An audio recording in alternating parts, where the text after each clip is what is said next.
The room froze, not because of the glittering chandeliers, not because of the $50 million art pieces hanging like silent witnesses on the walls, not even because the world's richest people were gathered in one room, sipping champagne that cost more than a small house. The room froze because a billionaire, Alexandra Kingsley, the ice-cold queen of New York's tech empire, had just turned toward the janitor, jabbed her diamond-covered finger into the air and shouted, "You, yes, you, the janitor! Play this piano. My guests need entertainment?" The crowd snickered. Cameras clicked. Someone whispered, "Does he even know what a Steinway is?" Another laughed. "He probably thinks Steinway is a food brand." The janitor, Elias Carter, a 32-year-old quiet man with gentle eyes, stood there holding his mop. Still in his faded uniform. He wasn't embarrassed. He wasn't angry. He was simply still, like a man learning once again that the world had sharp edges. Alexandra smirked, then added the line that would go viral across the world only hours later. "Play this piano, and if you impress me, I'll marry you myself." The room exploded with laughter. A billionaire? Marry a janitor? Impossible. But something happened then, something no one expected. Elias slowly placed his mop aside. His eyes didn't rise to meet hers. He simply whispered, "Which song would you like?" And the room went silent. To understand this moment, to understand why a billionaire would challenge a janitor, you have to know what led them here. Because this story did not begin in a ballroom. It began years earlier. With a boy in a broken neighborhood and a talent so bright it scared people. Elias's childhood. A piano prodigy nobody believed in. Elias grew up in a small apartment above a noisy street, where police sirens sang louder than birds. But inside that home lived a treasure. A dusty old upright piano his mother rescued from a church that was being demolished. Elias didn't learn music the traditional way. He didn't have lessons, teachers, or fancy books. He learned by listening, by watching old videos, by feeling the vibrations of every note. Before he turned 10, he could play Mozart by ear. Before he turned 12, he could compose his own pieces. Teachers said he had once-in-a-generation talent. Judges at local competitions begged his mother to get him proper training. But poverty has a way of stealing opportunities. His mother worked 2 jobs. His father had left. And classical music was expensive.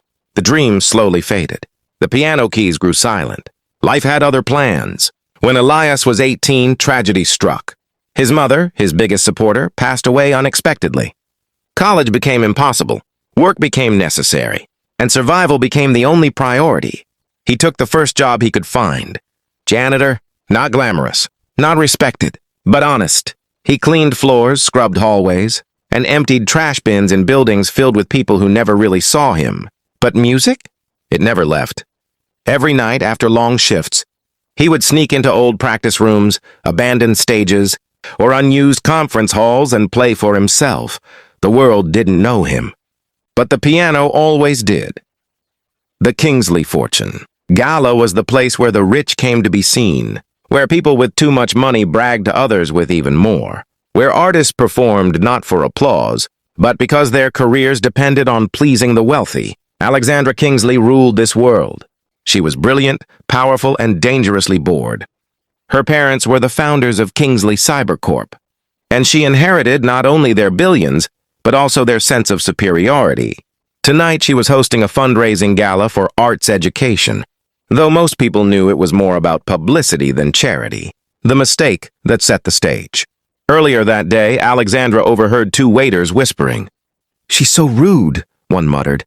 "She treats staff like we're invisible," the other replied. But they didn't notice that Alexandra heard every word. She wasn't angry. She was amused. And when she saw the janitor that night, quiet, humble, unimportant, she seized her chance to amuse her guests. A bored billionaire, a humble janitor, a room full of judgmental eyes. It was the perfect recipe for cruelty. The marriage challenge. When Alexandra saw Elias walking near the grand piano, she smirked and shouted, "You there! If you're going to touch my Steinway, at least play it. Play it well, and I might just marry you tonight." Laughter. Cameras ready. People waiting to be entertained. But what came next? No one was ready for, he sat. He lifted his hands. The room held its breath. Elias didn't speak. Didn't boast, didn't bow. He simply placed his fingers on the keys, as if greeting an old friend, and began to play. The first notes fell into the air like liquid gold. They were soft, gentle, tragic. The room transformed. The clinking glasses stopped. People froze mid-breath. Waiters stopped walking. Socialites forgot their phones. He wasn't just playing. He was telling a story. Someone had recorded the entire interaction. The insult. The challenge. The performance. By morning, the video had hit 200 million views. People weren't talking about Alexandra or her gala. They were talking about the janitor who played like a master. Every news outlet covered it. Unknown janitor stuns billionaire gala. The man who plays like Mozart in a janitor's uniform. Modern-day Cinderella, but with a piano. Elias woke up to thousands of messages. He was offered interviews, concerts, even a recording deal. But the most surprising message came from the New York Philharmonic. They wanted him to audition. The audition room was filled with musicians who had trained their whole lives. They looked at Elias with confusion, some with irritation. A janitor? Here?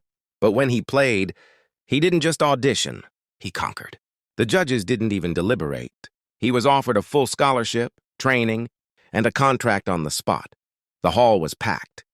Not for a billionaire, not for a gala, for Elias Carter, the former janitor who had become the most inspiring new pianist in America.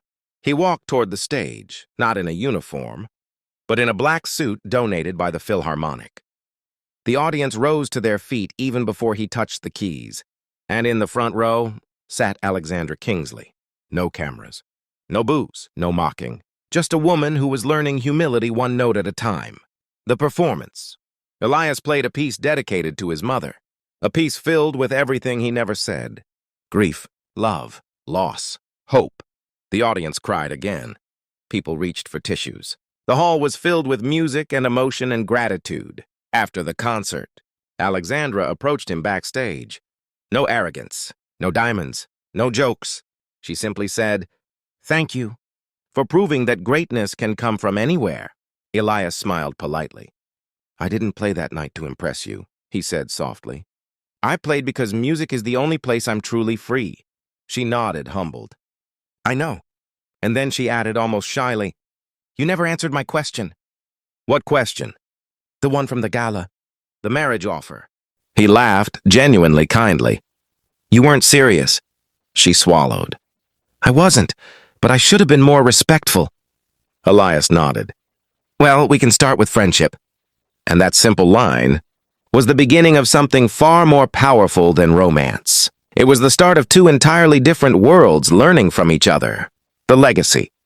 Elias later founded a program called Keys of Hope, bringing free musical education to children from low-income families, children like he once was. Alexandra became one of its biggest champions.